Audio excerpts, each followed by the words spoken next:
Kakek menyadari bahwa ia mungkin akan segera meninggal. Maka ia meninggalkan cucunya yang cacat sendirian di rumah. Dan berpesan kepada cucunya, jika ia kembali hidup-hidup, maka cucunya harus membunuhnya dengan cara apapun. Jika ia tidak kembali, maka cucunya tidak perlu lagi berpura-pura buta. Dan bisa hidup normal. Jika yang kembali adalah peti mati, maka cucunya harus memilih salah satu dari 5 tunangannya untuk dinikahi. Setelah mengatakan semua itu, kakek berbalik dan pergi. Semua ini terjadi karena ia terlahir dengan nasib sial. Diberkati 1000 roh jahat dan dilindungi 10.000 kutukan. Meskipun ini adalah niat baik dari mereka, itu bukanlah hal yang baik bagi manusia. Seperti dewa kemiskinan yang memberkahimu, maka kau akan miskin seumur hidup. Maka ia menyebabkan kematian orang tuanya sejak lahir. Dan selain bisa mendengar dan berbicara, ia hampir kehilangan semua inderanya. Sejak kecil ia dijauhi oleh teman-teman sebayanya. Untuk mengobati penyakitnya, kakeknya secara khusus mencarikan 5 tunangan untuknya. Untuk membantu menanggung berkah roh jahat ini. Meskipun ia menderita cacat seumur hidup, ia akhirnya bisa bertahan hidup. Dan berkah ini justru merupakan hal yang baik bagi para wanita itu. Karena para wanita itu memiliki tubuh yang sah, seharusnya mereka tidak hidup melewati usia 18 tahun. Tetapi setelah yin dan yang selaras, para wanita itu sekarang seharusnya hidup dengan baik. Malam hari setelah kakek pergi, ada sebuah peti mati di dalam kamar. Xie Yu melihatnya tanpa banyak bicara. Setelah belajar ilmu Feng Shui rahasia dari kakeknya selama bertahun-tahun, ia tahu bahwa ia harus mengikuti rencana kakeknya. Maka keesokan harinya ia mengadakan pemakaman untuk kakeknya, bersiap untuk menguburkannya 3 hari setelah jenazah disemayamkan. Tetapi saat Xie Yu berjaga di samping jenazah kakeknya, sebuah mobil mewah tiba-tiba berhenti di depan pintu. Ketika pintu mobil mewah itu terbuka, wanita itu ternyata adalah aktris terkenal Mu Linger, yang juga merupakan tunangan Xie Yu. Kemungkinan besar ia tidak akan menikahi Xie Yu. Lagi pula, Xie Yu masih dikenal sebagai orang buta dan sakit. Maka ia langsung berkata, jika Xie Yu bersedia membatalkan pertunangan, ia akan menyetujui syarat apapun. Mendengar itu, Xie Yu perlahan menjawab, karena ini adalah pertunangan yang diatur oleh orang tua kita. Apa urusanmu? Mu Linger tampak tidak sabar mendengarnya, dan mengatakan jika ayahnya yang mau datang, ia tidak akan datang ke tempat terpencil ini. Ternyata ayahnya yang tidak mau membatalkan pertunangan. Jadi ia ingin Xie Yu yang bicara langsung kepada ayahnya. Mendengar ini, Xie Yu hanya bisa tertawa getir. Jelas kau yang ingin membatalkan pertunangan, tapi kau memintaku untuk bicara dengan ayahmu. Bukankah itu tidak masuk akal? Mu Linger merasa sedikit malu mendengarnya, tetapi ia tetap mengatakan bahwa ia tidak akan menikah bagaimanapun caranya, dan meminta Xie Yu untuk mengajukan syarat. Ia juga mengatakan bahwa Xie Yu buta dan sakit. Pasti ayahnya telah ditipu. Kalau tidak, siapa yang mau bertunangan dengannya? Xie Yu mendengarkan tanpa ekspresi. Ia menunjuk keluar dengan satu tangan, dan mengatakan bahwa ia tidak hanya memiliki satu tunangan, dan mereka ada di luar. Bahkan untuk memutuskan pertunangan pun harus antre. Melihat 4 mobil sport yang muncul di luar, Mu Linger sedikit bingung. Kemudian beberapa wanita lagi turun dari mobil. Ada yang berprofesi dokter, pemilik toko, pengacara, dan bahkan primadona kampus. Salah satu wanita itu membuat Xie Yu tercengang, karena dia telah menemani masa kecil Xie Yu. Dialah yang diam-diam menjaga Xie Yu saat dia tidak bisa melihat. Dialah yang membela Xie Yu saat dia diganggu. Setelah bertahun-tahun berlalu, gadis itu masih mencintai Xie Yu. Setelah para gadis selesai berziarah, salah satu wanita langsung berbalik dan pergi. Melihat itu, Mu Linger mengejek. Dia berkata bahwa yang lain tidak menganggap pertunangan ini serius. Hanya dirinya yang bersedia memberikan kompensasi. Tapi Xie Yu berkata tidak apa-apa. Lagi pula, tidak ada yang mau menikah dengan orang buta. Saat itu, wanita lain berkata, meskipun Xie Yu memiliki kekurangan, bahkan jika tidak ada seorang pun di antara mereka yang mau menikahinya, Xie Yu bisa menelepon nomor ini kapan saja. Dia akan melakukan yang terbaik untuk membantu menyembuhkannya. Melihat situasi ini, Xie Yu belum panik, tapi Mu Linger panik. Putuskan saja pertunangannya, tidak perlu berpura-pura mengasihani. Xie Yu tertegun mendengarnya. Bukankah kau juga begitu tadi? Mu Linger tersipu malu mendengarnya. Sebenarnya dia tidak seperti itu. Dia hanya berpura-pura seperti itu, karena takut Xie Yu menyukainya. Wanita itu tidak bereaksi apapun mendengarnya. Dia hanya memberitahu Xie Yu bahwa dia bisa menghubunginya kapan saja jika ada masalah. Setelah mengatakan itu, dia langsung berbalik dan pergi. Begitu wanita itu pergi, pemilik bar langsung menghampirinya dan berkata bahwa dia benar-benar ingin berkencan dengannya. Mereka bisa langsung menikah sekarang. Mu Linger entah kenapa, langsung menyerbu ke depan, dan berkata bahwa dia tidak mampu. Tapi pemilik bar tidak marah sama sekali. Dia berkata jika Mu Linger mau, dia bisa menjadi saudarinya. Aku pernah dengar tentangmu, pemilik bar cahaya bulan. Itu bukan tempat yang baik. Apalagi dia sudah buta dan sakit. Tidak mungkin dia bersama wanita sepertimu. Pemilik bar tidak berdebat dengannya. Dia hanya mengeluarkan kartu nama dari sakunya dan memberikannya kepada Xie Yu. Dia berkata untuk menghubunginya kapan saja jika sudah siap. Saat pergi, dia tidak lupa menggoda Xie Yu. Kau mungkin tidak bisa melihat, tapi kau bisa menciumnya. Ada aroma tubuhku di sana. Setelah mereka bertiga pergi, Xie Yu mengeluarkan ponselnya, dan berkata dia tidak bisa melihat. Dia meminta Mulinger untuk membantunya menyimpan nomornya di ponsel. Dia berkata jika ada masalah, hubungi saja dia. Dia bisa membantunya menyelesaikan semuanya. Saat itu, primadona kampus merebut ponsel Xie Yu, dan dengan antusias membantunya menyimpan semua nomor. Tentu saja, termasuk nomornya sendiri. Saat itu, Mulinger mulai lagi. Katanya gadis ini lumayan juga. Kalau kalian berdua bersama, aku bisa membantu kalian. Mendengar itu, sang primadona kampus langsung tersinggung. Ia mengatakan bahwa ia dan Kak Xie Yu bersama adalah takdir, dan tidak butuh bantuan siapapun. Mulinger langsung naik pitam mendengarnya. Ia ingin sekali beradu argumen dengannya. Tiba-tiba, primadona kampus seperti menerima pesan penting. Setelah berpamitan dengan Xie Yu, ia bergegas pergi. Melihat primadona kampus pergi, Mulinger terlihat penasaran, tapi Xie Yu sama sekali tidak penasaran. Ia mengatakan setiap orang punya rahasianya sendiri. Sekarang hanya tersisa Mulinger dan Xie Yu. Xie Yu pun perlahan berkata, "Aku tahu kamu orang baik. Jadi, aku mau memberimu sesuatu." Ia mengeluarkan jimat dari sakunya. Ia juga tak lupa mengingatkan Mulinger. Meskipun jimat ini jelek, tapi sangat berguna. Pastikan kamu selalu memakainya. Mulinger tampak berpikir sejenak.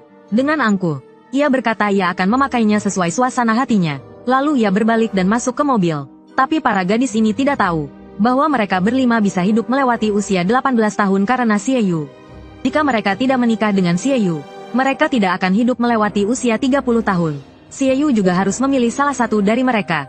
Jika tidak, kebutaan dan tumornya akan menjadi nyata. Di dalam mobil, manajer Mulinger bertanya dengan prihatin, "Si buta itu yang dijodohkan denganmu?"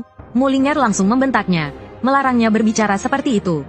Ia boleh memanggilnya begitu, tapi orang lain tidak boleh bersikap tidak hormat padanya. Manajernya segera menasihatinya, melarangnya jatuh cinta pada Xie Yu. Jika media mengetahuinya, karir Mulinger akan hancur. Mulinger mengatakan ia tidak akan jatuh cinta padanya. Ia hanya tahu, keluarganya bisa hidup nyaman karena Xie Yu. Ia harus membalas budi. Malam harinya, Xie Yu menjaga jenazah kakeknya, sambil menceritakan kejadian di siang hari. Sebenarnya, Xie Yu tahu mereka semua baik hati. Ia juga ingin membantu mereka melewati kesulitan. Tapi mereka semua sombong, dan ia tidak bisa memberitahu mereka yang sebenarnya. Jadi, bagaimana ia bisa menyelamatkan mereka? Saat ia bertanya pada kakeknya, tiba-tiba terdengar suara ketukan pintu seperti kakeknya. Ia dikenal sebagai orang bodoh di desa, tapi ia memiliki 5 tunangan cantik, dan tunangannya harus menikah dengannya. Jika tidak, mereka tidak akan hidup melewati usia 30 tahun. Ini karena pemuda itu terlahir dengan Yin Sha. Sejak lahir, ia diberkati oleh 1000 kejahatan dan dilindungi oleh 100 Sha. Para gadis itu kebetulan memiliki tubuh yang Sha. Keduanya saling melengkapi. Jadi, sejak kecil ia telah dijodohkan dengan para gadis itu. Tapi setelah dewasa, para gadis itu melihat ia buta dan memiliki tumor. Mereka semua menolak menikah dengannya. Pria itu tahu mereka sebenarnya baik hati. Hanya saja mereka tidak mau menikah dengan orang yang tidak mereka kenal. Jadi, ia memandangi jenazah kakeknya. Sambil berjaga di pemakaman, Xie Yu bertanya pada kakeknya, bagaimana cara membantu para gadis itu melepaskan kutukan leluhur. Tapi detik berikutnya, kakeknya sepertinya benar-benar mendengar panggilannya, dan mulai memanggil namanya dari luar pintu, serta terus mengetuk pintu. Mendengar ketukan pintu dari luar, Xie Yu justru terlihat ketakutan. Karena manusia mengetuk 3 kali, hantu mengetuk 4 kali. Kakek di luar sana mengetuk pintu 4 kali. Dia juga teringat perkataan kakeknya sebelum meninggal. Jika kakeknya kembali lagi, maka itu bukan lagi kakeknya. Maka dia segera membuka pintu. Karena kakeknya juga mengatakan, jika dia benar-benar kembali, dia harus menemukan cara untuk menyingkirkannya. Saat pintu terbuka, hantu-hantu jahat yang tak terhitung jumlahnya muncul di hadapannya. Parade 100 hantu. Lalu Xie Yu melihat ke kejauhan. Di sana kakek hantunya memanggilnya. "Cucuku, ikutlah kakek. Kakek menjemputmu." Pada saat yang sama, di dalam aliansi Taoisme Linhai, kompas raksasa berputar dengan liar. Ketua aliansi langsung berkeringat dingin. Parade 100 hantu yang langka terjadi. Dia memanggil bawahannya, dan mulai mengumpulkan semua tetua. Mereka harus menemukan lokasi pasti parade 100 hantu itu. Sementara itu, Xie Yu berdiri dengan tenang di tengah para hantu. Panggilan jiwa kecil seperti ini tidak ada apa-apanya bagiku. Hanya saja kakekku berpesan agar aku menghabisinya. Kalau tidak, aku tidak mungkin keluar. Hantu pemimpin tertawa mengejek mendengarnya. Karena Xie Yu baru berlatih Tao selama beberapa tahun. Di mata mereka, dia tidak menimbulkan ancaman sama sekali. Jika itu kakek Xie Yu, mereka mungkin akan takut. kakek hantu itu mulai mendekati Xie Yu. Tubuhnya terus berubah sambil mendekat. Xie Yu tahu dia tidak akan mendapatkan jawaban apapun. Jadi dia langsung memulai mantranya. Mungkin pendeta Tao lain takut pada parade 100 hantu. Tapi siapa Xie Yu? Dia dilindungi oleh 1000 kejahatan. Saat Xie Yu melepaskan kekuatannya tanpa batas, gas hitam yang tak terhitung jumlahnya keluar dari tubuhnya, dan perlahan membentuk roh jahat. Di tangan Xie Yu juga tergenggam tongkat sihir. Melihat roh jahat di samping Xie Yu, hantu-hantu di sekitarnya akhirnya merasa takut. Mereka juga sedikit bingung, bagaimana kuil surgawi mengizinkan roh jahat yang begitu kuat ada, tapi jelas Xie Yu tidak akan memberi mereka jawaban. Roh jahat itu hanya melambaikan tangannya sedikit, dan parade 100 hantu itu langsung berubah menjadi abu. Ketua aliansi tercengang. Dia bertanya-tanya apakah kompasnya rusak. Keesokan harinya, Xie Yu duduk melamun di ambang pintu. Karena semuanya berjalan seperti yang diperkirakan kakeknya. Hanya perlu menunggu 3 hari. Tanpa Xie Yu harus turun tangan, akan ada orang yang menguburkannya. Dan cepat atau lambat, dia dan kakeknya akan bertemu lagi. Tapi saat itu juga, sekelompok orang tak diundang tiba-tiba muncul di depan pintu. Mereka adalah para berandalan desa. Mereka dengan lancang ingin meminta uang keamanan dari Xie Yu. Melihat situasi ini, roh jahat di dalam tubuh Xie Yu tak bisa menahan diri. Ia terus menghasut Xie Yu untuk membunuh mereka. Mendengar roh jahat terus berbisik di telinganya, Xie Yu berteriak keras menyuruhnya diam. Dia tahu jika dia menuruti perkataan roh jahat, cepat atau lambat dia akan menjadi pembunuh berdarah dingin.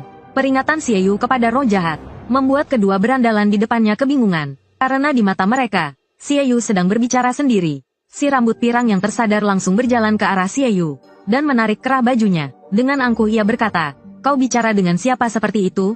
Mereka berdua sudah biasa menindas Xie Yu sejak kecil. Jadi tentu saja mereka tidak mau kalah kali ini.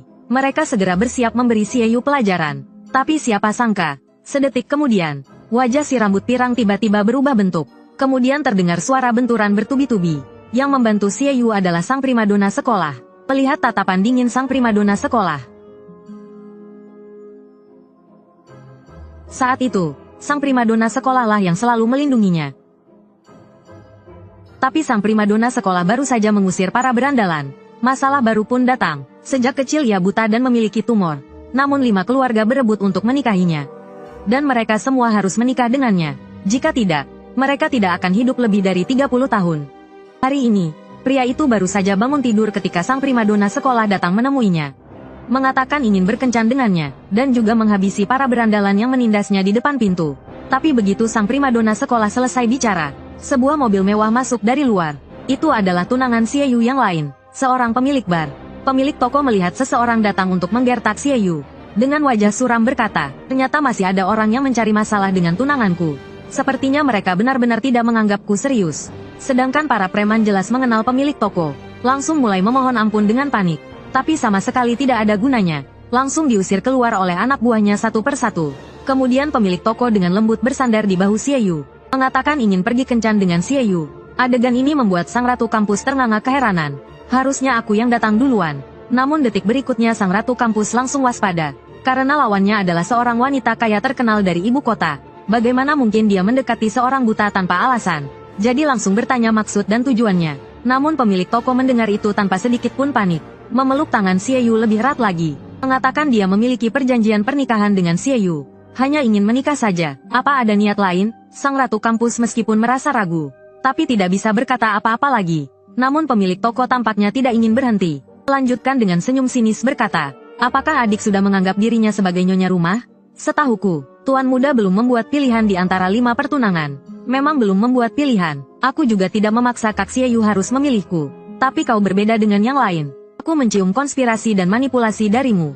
Pemilik toko gemetar mendengar itu, namun langsung mengatur ekspresinya lagi. Mengatakan meskipun harus ditolak, juga harus berterima kasih pada Xie Yu karena telah memintanya secara langsung. Setelah mendengar itu, Xie Yu mencela dirinya sendiri. Dia sudah buta dan lumpuh seperti ini. Tentu saja tidak ada alasan untuk menolak ajakan tunangannya. Bahkan jika itu adalah primadona kampus. Primadona kampus terlihat malu setelah mendengarnya. Dia mengatakan bahwa dia tidak meminta Xie Yu untuk melakukan apapun.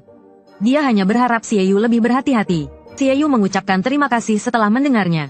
Dan mengatakan bahwa dia kehilangan beberapa ingatan karena sakit. Jadi, dia perlu primadona kampus menceritakan kembali kejadian masa kecilnya. Primadona kampus terlihat lega setelah mendengarnya dan melanjutkan. "Baguslah, Xie Yu GG hanya perlu tahu. Aku berbeda dari mereka. Aku bisa memenuhi perjanjian pertunangan kapan saja. Karena aku sudah menyukai GG selama 10 tahun. Xie Yu tersenyum kecil mendengarnya. Sebenarnya dia sudah tahu semua ini di dalam hatinya. Di dalam mobil mewah, Nyonya Bos sambil memasang sabuk pengaman Xie Yu. Sambil mengobrol dengannya, dia juga mengatakan meskipun Nona Mo saat ini memiliki keuntungan besar, dia tidak keberatan memiliki saudara perempuan. Memang menguntungkan, hari ini berkat Nona Mo yang menyelamatkannya. Asalkan Tuan Muda baik-baik saja, aku atau Nona Mo datang, sama saja. Setelah mengatakan itu, Nyonya Bos tidak lupa mengamati ekspresi Xie Yu. Tetapi sedetik kemudian Xie Yu terkekeh. Sepertinya aku salah paham. Aku pikir preman itu adalah orang-orang Nona Lin. Lagi pula, kemunculan Nona Lin terlalu tepat. Aku merasa Wenrou agak terlalu keras tadi. Jika mereka orang-orang Nona Lin, itu agak keterlaluan. Dia buta dan lumpuh. Tetapi banyak wanita cantik berebut untuk berkencan dengannya. Namun orang-orang ini jelas memiliki niat buruk. Mereka bahkan langsung mengeluarkan belati untuk menguji apakah dia benar-benar buta atau tidak. Tetapi meskipun belati itu mendekat, dia tetap tidak bergerak, seolah-olah dia benar-benar tidak bisa melihat. Dia bahkan dengan tenang bertanya apa yang sedang mereka lakukan. Kenapa rasanya ada angin bertiup di depanku? Lin Yazu menatap tajam setelah mendengarnya. Sambil menyimpan belatinya, dia berkata tidak ada apa-apa. Dia hanya ingin melihat apakah Tuan Muda benar-benar tidak bisa melihat. Lagi pula, Tuan Muda terlalu peka terhadap beberapa hal. Sepertinya Nona Lin sudah mendapatkan jawabannya. Jadi, apakah kencan kita lanjut? Lin Yazu mengangguk pasti setelah mendengarnya. Dan mengatakan indera Tuan Muda yang begitu tajam pasti hal yang baik. Aku malah semakin menyukaimu. Lagi pula, orang tuaku sangat licik.